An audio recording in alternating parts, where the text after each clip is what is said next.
Mars Incorporated, makers of America's most enjoyable candy bars, present Curtain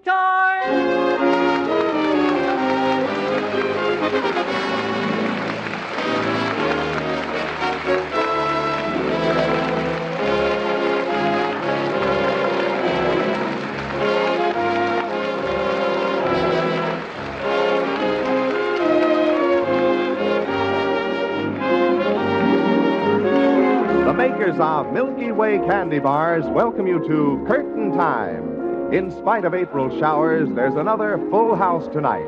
And here in the jam-packed lobby is the well-known man about town, always seen at opening nights, your host, Patrick Allen. Good evening. Well, Mr. Allen, what kind of a play do we have tonight? It's a very amusing comedy romance, John. Oh, but there's the overture, so we'd better hurry inside the theater for tonight's production of Curtain Time. Tickets, please. Thank you, sir.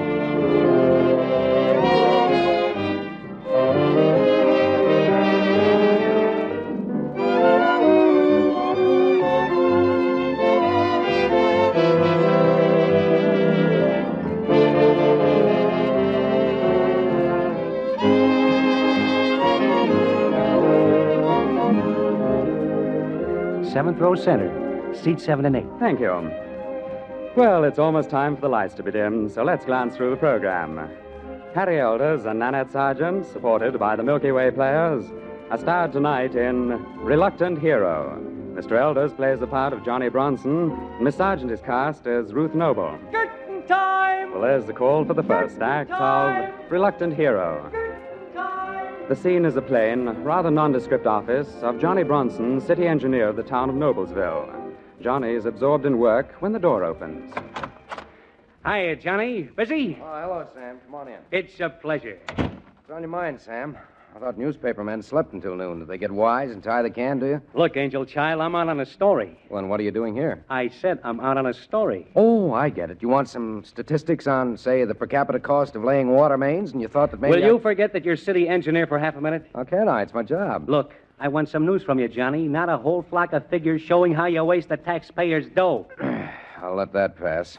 After all, we were in the Army together, and, well, old buddies should sort Look, of... Captain, don't remind me of the fact that I was, A corporal? Corporal? Johnny, old kid, when I dropped that olive drab suit in the ash can, Uncle Sam told me I was a free man. And that means that I can say what I've got on my mind. Well, it shouldn't take long.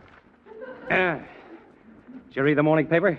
You know I can't stand to read your stuff, Sam. You mean you can't read? That's why they made you a captain. Well, okay, somebody's got to be captain. Well, now that that's settled, do you know that a train pulled into Noblesville at 10:45 tonight? Sure, a transcontinental. It does every night. Correct, except that last night, who should step off that train but a dame named Ruth Noble? Ruth Noble. The same, and it's a long time since she's been seen in these parts. That's right. Yeah, but I thought you was in New York, Sam. She was. Oh, gee, Sam, I haven't seen Ruth since we both graduated from high school. How is she? How is she? Wait till you see her. No kidding? Brother, that biscuit is a combination of the best features of Hedy Lamarr, Lana Turner, and the Goldwyn Girls. Well, you seem impressed. And why not? After all, Ruth Noble, daughter of His Honor the Mayor and great-granddaughter of the founder of Noblesville, the garden spot of America, doesn't drop in on this town every day. Oh, that's right. What's more, the little lady's also worth a cool $1 million. Oh, I've heard. Didn't her great-grandfather leave it to her? That he did. And you know, Johnny, old Cyrus Noble had the right idea. You don't say. I do. He comes out here, builds himself a pickle factory, names the town after himself, and dies worth $1 million smackaroos. Captain, I think I'll start a pickle factory. It's a great idea, Sam. That sour pussy of yours on the label would be a natural. Okay, it's my turn to pass. But look, last night I went up to see Ruth, and did I get a story? What's she going to do, marry a Grand Duke? It's all in the morning paper, son. Just get somebody to read it to you. Oh, Sam, you're a sweet character. Now, look, Johnny, now I want a story from you. I don't get it. Well, to tell the truth, I don't either. Come on, Corporal. You're wasting my time. Now, here's the pitch. Ruth is figuring on building a war memorial here in town. A war memorial? Yeah, so that everybody will remember what you and I are trying to forget. Well, what's it going to be? A statue in City Square. Oh, nuts. This town needs lots of things, but that's not one of them. On that we agree. But ask me some more. Go on, ask me. Sorry, Sam, I'm not interested. If people can't think of better ways of spending their money, then... Ask me, Johnny. Is it to be a statue of Eisenhower or Marshall or just plain G.I. Joe? Is it? Well, is it? No.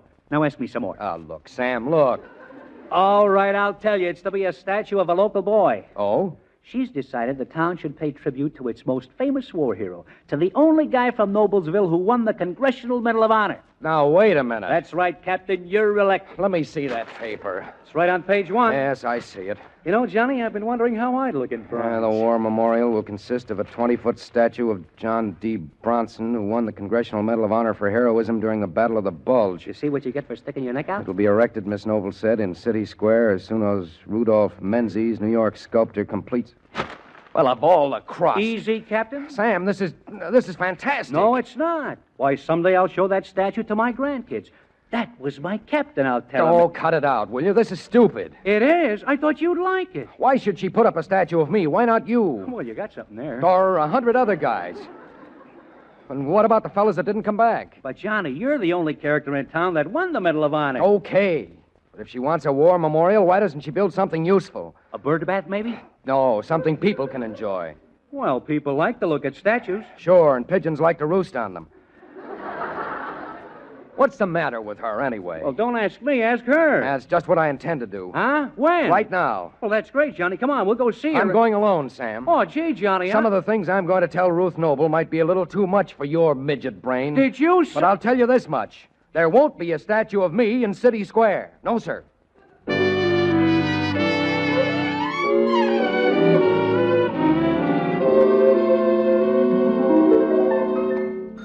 Of all the dumb ideas.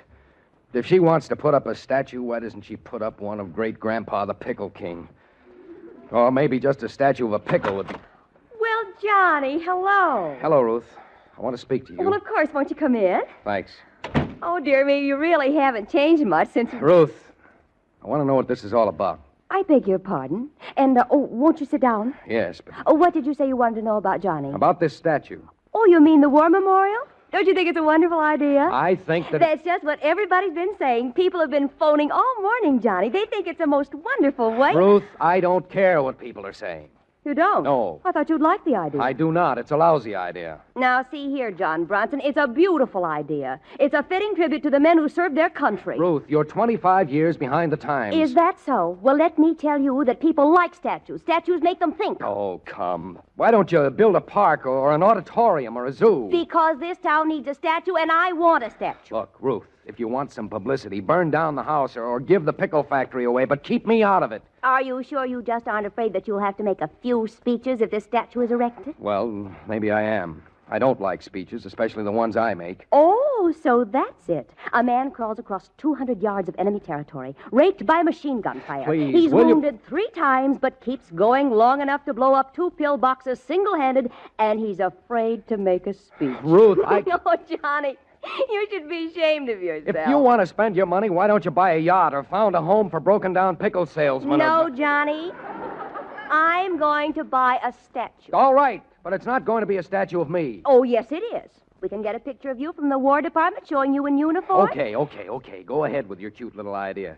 But just wait and see what happens when it hits the city commission. The city commission has nothing to do with it. Except that you have to get a permit from the commission before you can put up a statue in City Square. Oh, no, I don't. Not in this case. What makes this case different? The fact that my great-grandfather gave that property to the city and that there was a string attached. Well, that still doesn't mean that you... According to the terms of the gift, great-grandfather's descendants have the right to improve that property in any way they see fit. Oh, I see. And there's one more thing. Just one? The statue has to be approved by only one city official, and he's... Your father? Yes, Johnny, my father. He's the mayor. Remember?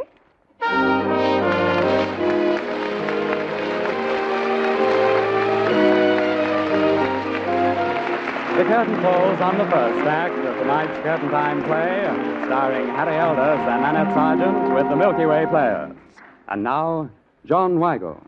When you have been working hard at the office, at school, at home, or in the garden, you appreciate more than ever the delightful relaxation and enjoyment found in the taste of a Milky Way candy bar. You begin to enjoy a Milky Way the moment you first open the crisp wrapper and recognize that enticing scent of fine, pure milk chocolate. Then, with each bite, your teeth sink through the thick milk chocolate coating, the golden layer of smooth, creamy caramel, and the soft chocolate nougat center, richly flavored with real malted milk. Altogether, the milk chocolate, creamy caramel, and soft nougat combine to give you that rare taste blend you will find only in a Milky Way. When you crave good candy, eat a Milky Way.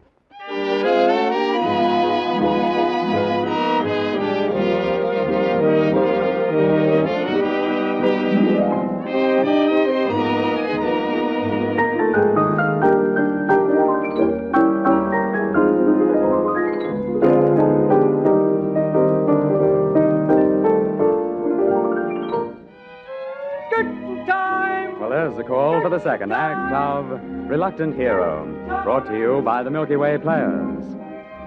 When Johnny Bronson, city engineer of Noblesville and the town's only winner of the Congressional Medal of Honor, learned that Ruth Noble wanted to erect a statue of him, well, he jumped sky high. Now, after a stormy session with a rich young woman, he calls on her father, the mayor, in the latter's office. Sorry I had to keep you waiting, Johnny. Well, that's okay, Your Honor. Pull up a chair. Thank you. Well, young man, I understand you're doing a great job. Well, thanks. But the reason I came here... War memorial? Yes. I thought so. Your daughter has the rather odd notion that Noblesville needs a statue of me. Well, you know how Ruth is once she's made up her mind. Your Honor, if I may say so, Ruth is way off the beam. That is, I mean... That's all right, Johnny. I know what you mean. And I agree. Oh, gee, that's swell. I agree, but, well, Ruth's convinced herself that the town wants this statue, and she's determined the town's going to have it. But isn't there anything you can do? Oh, I could veto the proposition, but I don't have a good reason for doing it. Oh, dandy. Oh, Johnny, I've tried to tell Ruth that the whole thing's a waste of time and money, but it just doesn't do any good to talk to that girl. Well, then, I guess that's that. You know, if there were only some way of teaching her a lesson. Yes, I suppose you're right. Johnny, I've got it. You have? What? I know how to clear this thing up and still stick to the letter of the law. Well, gee, let's have it. Johnny, you're a city engineer, yes? And in that capacity, you have certain official duties and responsibilities. Well, that's right. You're responsible, for instance, for the placement of traffic lights, stop signs, and all that sort of thing. Well, sure. Now, listen carefully, young man.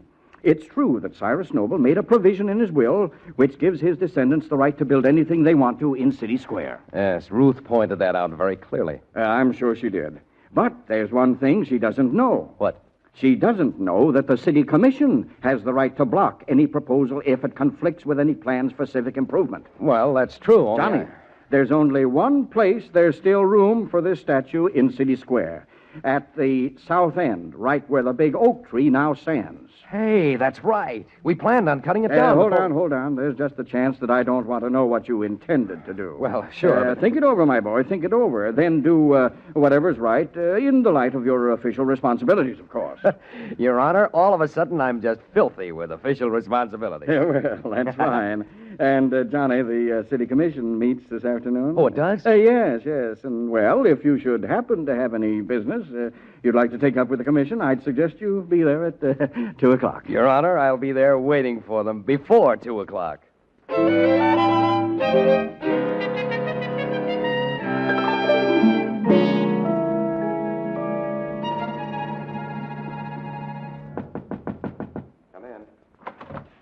Pardon me, Mr. Bronson, but may I see you for a moment? Why, Ruth, of course.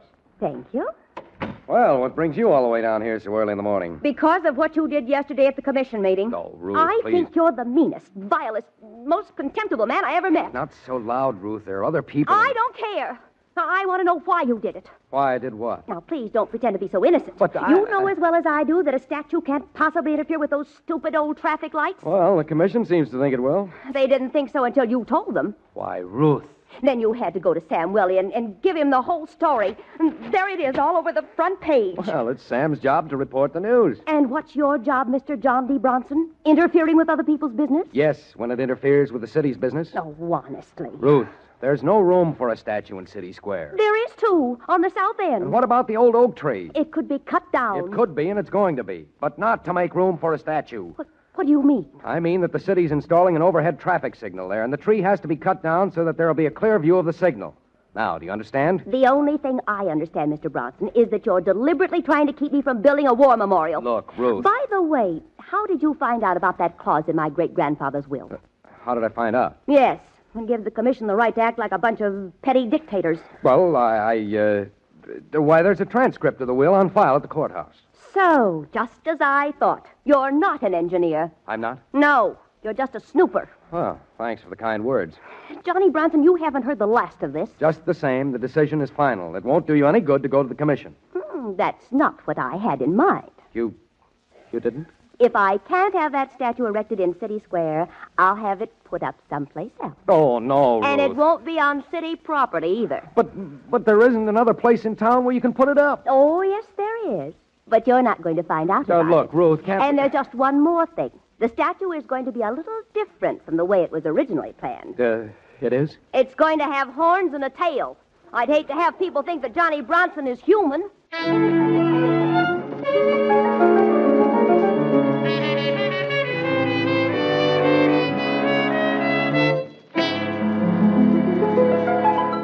How's that for a lousy break? She comes in here, blows her top, and little Sam misses the whole show. Oh, sure. You have all the bad luck. What else you say, Johnny? Nothing. Except for some personal remarks about my character. Uh-huh. So the dame says if I can't put it here, I'll put it there. You think it's funny. I'm sorry, Captain, but I sure do. And hey, maybe I'll knock out a feature story about it. You do, and I'll call it The Reluctant Hero or The GI Who Wanted to Be Alone. That's a great little sense of humor you've got, chum. I still think it's funny. But what do you think she figures on putting up that statue on the front lawn? I wouldn't be surprised. Well, you can't do anything until you find out. But that won't do any good, Sam. It won't? The minute we try to stop her, she'll find another place. Say, maybe you're right. What we need is a new approach. Such as? Sam, what was the most important thing you learned in the Army? That I should have stayed at home. Look, lay off, will you? I'm not kidding. What was the first thing you learned to do when you found out that your outfit couldn't move forward? Well, Captain, I was just a little old corporal, but it seems to me that we always look for a soft spot. Right. We'd look for a place where the going wasn't so rugged. Maybe we'd circle around. And it sure would be fun circling around Ruth with both arms. Now, look, I told you I wasn't kidding. Well, who's kidding? Sam. Do you think that Ruth really wants to do something for the veterans of Noblesville? Well, I guess so, except that she's going about it the wrong way. And that's the soft spot we're looking for. Yeah? She really wants to build a war memorial, Sam. The only question is, what kind? So isn't it logical to suppose she might change her mind if we can prove she's wrong? Now, don't look at me. I'm not the guy to talk to a dame like that about anything. Talking won't do any good. We've got to prove her right. Oh, sure. Sam, let's make a survey of the veterans. Let's find out what they think about a statue. You mean go out and interview them? Yes. If we can prove that the vets are against this thing, then Ruth will have to change her mind. Well, it sounds good, but who makes this survey? Us? No. It's got to be done by some organization that's absolutely impartial. That's right. If we did it ourselves, it might look phony. Look, Sam, that advertising agency here in town has a research department. Well, sure, I know those guys. Swell. You can talk them into doing this job. Now, wait a It minute. won't even take a whole day, Sam. Look, do you know how many vets there are in Noblesville? Oh, about 500. But only a certain percentage of them have to be interviewed. Well. That's what they call a sampling. It's just as good as interviewing a whole bunch. Well, okay, let's get going. Hold on, Sam. The first thing we have to do is to write out some questions. Then we'll go over to the advertising agency. And after tomorrow... After tomorrow, we'll know the right answer to our little problem. That is, I hope it's the right answer.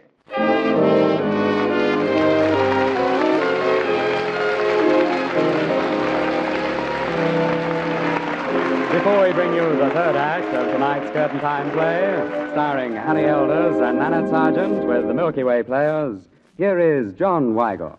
One treat that all of us enjoy, no matter where we are or what we are doing, is the taste treat of fine candy, especially candy of the high quality for which Milky Way candy bars have long been known.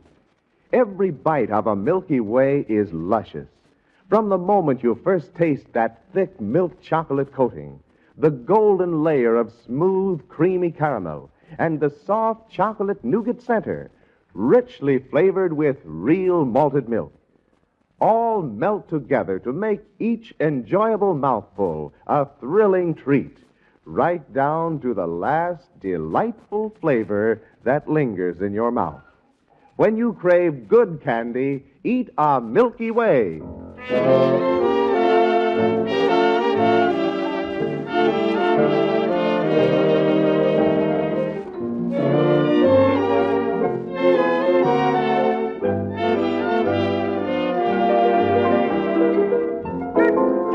There's the call for the third act of Reluctant Hero, brought to you by the Milky Way Players. Johnny Bronson, Medal of Honor winner, blocked Ruth Noble's attempt to erect a statue of him in City Square. She still, however, plans to put up the war memorial on private property. But Johnny got the idea of interviewing the town's veterans to find out what they think of Ruth's project. Now, the next day, Johnny rushes into the newspaper office where Sam Welby is busy at his typewriter. Okay, Sam, break it up. Say, what? Oh, it's you. Yes, sir, and here's all the dope, signed, sealed, and delivered. You mean the survey's done already? Look, sonny boy, that stack of papers isn't the Gettysburg Address. Well, then, come on and give. You don't expect me to wade through all those interviews, do you? Here, take a look at this, Sam. What's that? It's a report that shows the percentage of those that said yes or no to each question. Well, now. There. There's the figure you're looking for. Holy smoke. Only 1.3 were in favor of a statue. And look at this.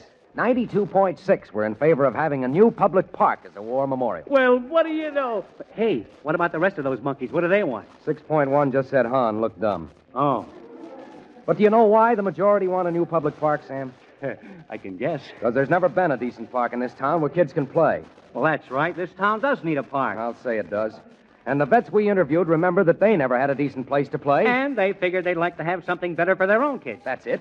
Well, when do we spring this on little Ruthie? Tomorrow? Oh, sir, right now. Swell. Miss Noble may not know it, but she's right on the verge of having company. Come on, Sam. I'm right with you, Captain. I wouldn't miss this for $1,000,000.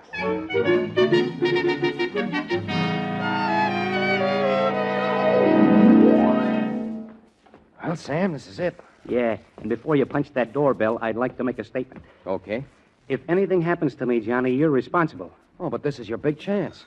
Just the same, I'll haunt you if you don't take care of my poor old mother. You won't feel that way in the morning. Not when you see those big headlines on your story. If I live long enough to write a story. Don't be silly. Yeah, but this noble dame's atomic. Well, that doesn't mean that you... Well, Johnny, hello. Hello, Your Honor. Hi, Mr. Mayor. Come in, both of you. Thank you. It's a pleasure, I hope. Well, now, what can I do for you, gentlemen? Is Ruth at home, Your Honor? Yes, of course, she's pretty angry about what happened. Yeah, we figured she would be. But we'd still like to see her. Very well, I'll call her. Oh, Ruth, Yes, Dad. there's someone here to see you. Oh, why didn't you tell me? What I want to know is why you did. I heard the doorbell ring, but I thought it would be for you, and... Well, now, if it isn't Mr. Bronson and Mr. Weldon. Hello, Ruth. Hi. Well, I'll just leave you young folks alone. Don't go, Dad. Well, I'm sure that if this were anything private, Mr. Weldy wouldn't be along. You see, Johnny, right away she... In case you don't know about it, Dad, Mr. Weldy is the poor man's Walter Winchell. Oh. Well, Mr. Bronson, I'm sure this isn't a social call. No, not exactly. Sam and I came here, Ruth, because we have a report we want you to read. Oh? Here, go ahead and read it. Thank you, I will. What kind of a report is this, Johnny? Well, sir, we made a survey of the veterans here in town. Yes? We wanted to find out what they thought of this idea of a war memorial. And these papers here are the interviews. And just what did you find out? That 92.6 of the war veterans in this town think we need a new park. And that only 1.3 think we need a statue in City Square. The rest don't know nothing. Yeah, well. Well, now, they want a park, do they? Well, that's fine. Ruth, after looking at that report, do you still insist on going ahead and putting up that fool statue? Why, Johnny, you look so angry. Huh? They've done it, Ruth. They've done it. Hey, what's the gag? Yeah, what's so funny? Dad, Johnny thought I was going to put up a statue of him. Look, I don't get what this is all about. Well, Johnny, Ruth and I planned this whole thing. And it's worked out perfectly. Hey, Captain, is this a rib? Will you please tell me what it is you planned? Tell him, Dad. Well, it all started a few weeks ago when I found out that the Noblesville Businessmen's Association had decided to put up a statue. Boy, this is deep stuff. Well, I was against it, but I felt I couldn't do anything. For political reasons, of course. Yeah, there are some pretty influential cookies in that bunch. But where do I come in? After me. Gee, I'm all confused. You're confused. What do you think I am? But it's really quite simple. You see, I wrote to Ruth in New York. And I came home and announced that I was putting up a statue of you, Johnny. But I... Well, don't you see? I knew you wouldn't stand for it. You knew I wouldn't stand for it. Of course, Dad was positive you'd try to stop me. And I helped things along by showing you how you could do it. Well, I'll be darned. It was just a roundabout way, Johnny, of telling the Businessmen's Association that they couldn't put up a statue in City Square. Gosh, and now they'll never know why. Well, as long as that statue doesn't go up, I don't care. Oh, but Johnny, this survey you've made is wonderful. If Sam runs a story about it in the paper, the Businessmen's Association will take the hint. And bingo, we got a new park. That's the idea. Hey, but look, Mr. Mayor, how'd you know Johnny would get this survey made? Why, I didn't. But he did know that he'd get the opinion of the veterans one way or another. If we got him mad enough. And you did? But, Johnny, that was my job. That's why I said all those nasty things when I went to your office. Well, you ought to be satisfied. It worked. Now, Sam, about that story. Anything you say, Mr. Mayor. Well, then, let's go into my study and get to work. Yes, sir, I'm right behind you. Johnny, Yes, Ruth? still angry? Of course not. I appreciate all you've done. Oh, I'm glad. I was afraid. I'm the one who should apologize, Ruth. Talking the way I did when I came here to see you. It was my first day home from New York, too. Not much of a welcome, was it? Well, next time maybe I'll act a little more civilized. Well, just don't greet me in a tone of voice that says you're my old school teacher and I've been a naughty girl. Okay. I'll say, good morning, Miss Noble. It's good to see you back. Oh, that's very formal. Well, I suppose I can just say hello. Anybody can do that, Johnny. Then maybe I'll... Oh, please do. Oh, Johnny. That's the very best kind of welcome. Ruth, darling, tell me, are you going back to New York right away? Oh, no. You see, well, there's a friend of mine here in town. Maybe you know him. He's a city engineer. And the way things look now, he's going to take up a lot of my time. You really think he will? Well, do you? Do I? Darling, I'm absolutely sure of it.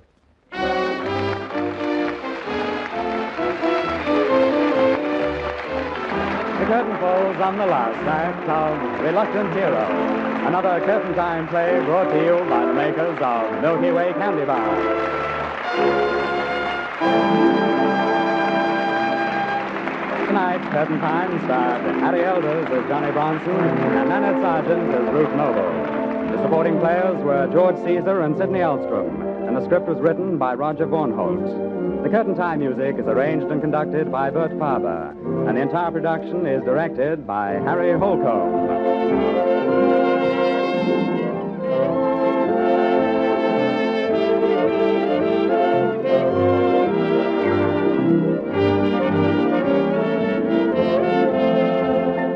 Now, our Curtain Time stars with a word about next week's play. Next week, Pat, I'm a movie star who visits her old hometown. And I'm the boyfriend who used to buy her chocolate sodas, Pat. And you meet again? That's right. And a lot of things happen in this play called Hometown Girl. Well, thanks for the advance information. And good night, Nanette Sargent and Harry Elders. Good Good night. night, Pat. Now, I'll join this gay theater crowd as it leaves the Merchandise Mart. Many on their way to the glamorous after-theater spots here in Chicago. Until next week, then, this is Patrick Allen reminding you of your date every Saturday, same time, same station, when the makers of Milky Way Candy Bars present Good Time!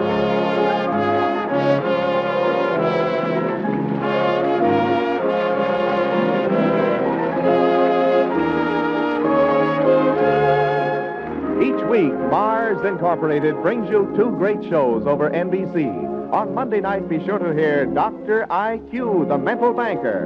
And next Saturday, be with us again for Curtain Time. Remember, when you crave good candy, eat a Milky Way.